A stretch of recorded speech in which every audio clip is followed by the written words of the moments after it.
সুপ্রিয় দর্শকবৃন্দ, আমরা একটু আপনাদেরকে জানাচ্ছিলাম সাগরে যে মাছ ধরা নিষিদ্ধ, মা ইলিশ সহ।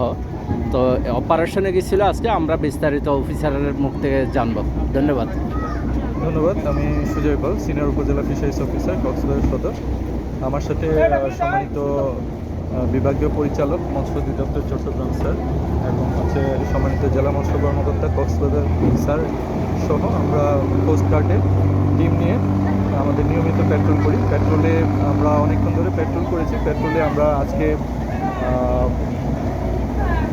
8টি বোট আটক করেছি, যেগুলো আমরা যেটি দেখতে পেয়েছি তারা গভীর সমুদ্রে অবস্থান করে মাছ ধরছে এবং ছোট বোট বা স্পিড বোটের মাধ্যমে তাদের মাছগুলো আনলোড করে দিয়ে তারা আবার কুলের দিকে ফিরে আসার চেষ্টা করছে। ওই সময় আমরা বোটগুলোকে আটক করি।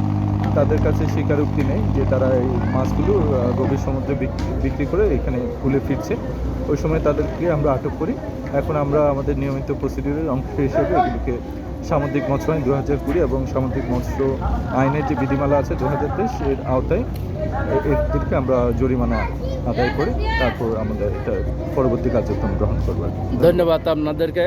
যে 8টি বোট আটক করেছেন তাদেরকে জরিমানা করে ছেড়ে দিচ্ছেন, নাকি এমনি অস্থায়ীভাবে কতদিন রাখবেন? জরিমানা এবং মুচলেখা আদায় করে তাদেরকে তাদের স্ব ঘাটে অবস্থানের জন্য আমরা নির্দেশ দিব আর কি। তা আপনাদের অভিযান কি প্রতিনিয়তই চলমান থাকবে, নাকি কিছুদিন পর পরেই এভাবে? অভিযান নিয়মিত চলমান আছে। আমরা নিয়মিত অভিযান পরিচালনা করছি এবং নিয়মিত অভিযানের মাধ্যমে আমরা নিষিদ্ধ জাল বা এই সময় তো আসলে মাছ ধরা যাবে না কোনো প্রজাতিরই, যেহেতু ইলিশের ভরা প্রজনন মৌসুম 25 অক্টোবর পর্যন্ত।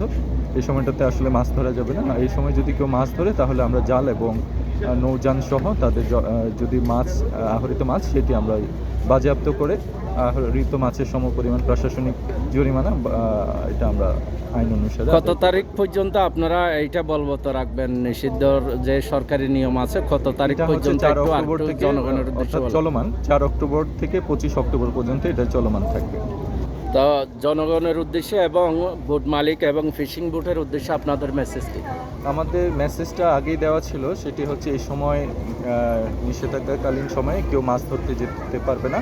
সম্পূর্ণরূপে মাছ ধরা অর্থাৎ মাছ আহরণ থেকে বিরত থাকতে হবে। ধন্যবাদ আপনাকে। সুপ্রিয় দর্শকবৃন্দ, আপনাদেরকে এতক্ষণ পর্যন্ত শোনাচ্ছিলাম যে মৎস্য অধিদপ্তর থেকে মৎস্য কর্মকর্তারা গভীর সমুদ্রে গিয়ে যে অবৈধভাবে মাছ আহরণ করতেছে, মাছ ধরতেছে, সেগুলো বন্ধ করার জন্য অপারেশন চালিয়েছিল। আজকের অপারেশনে 8টি বোটকে আটক করা হয়েছে এবং তাদেরকে জরিমানা করা হয়েছে। ভবিষ্যতে এই ধরনের যাতে আর মাছ শিকার না করে তাদের থেকে মুচলেখা এবং জরিমানা আদায় করে তাদেরকে ছেড়ে দেওয়া হয়েছে। তাদের অভিযান চলমানই থাকবে, এটাই মৎস্য অফিসার আমাকে জানিয়েছে। ধন্যবাদ সকলকে। আমরা সকলেই সতর্ক থাকি, মা ইলিশকে রক্ষা করি। সমুদ্রের যে নিষেধাজ্ঞা আছে 25 অক্টোবর পর্যন্ত আমরা যদি মেনে চলি তাহলে এটা আমাদেরই লাভ, জনগণেরই লাভ। সরকার যেটা করতেছে এটা জনগণের ভালোর জন্য করতেছে। ধন্যবাদ সকলকে।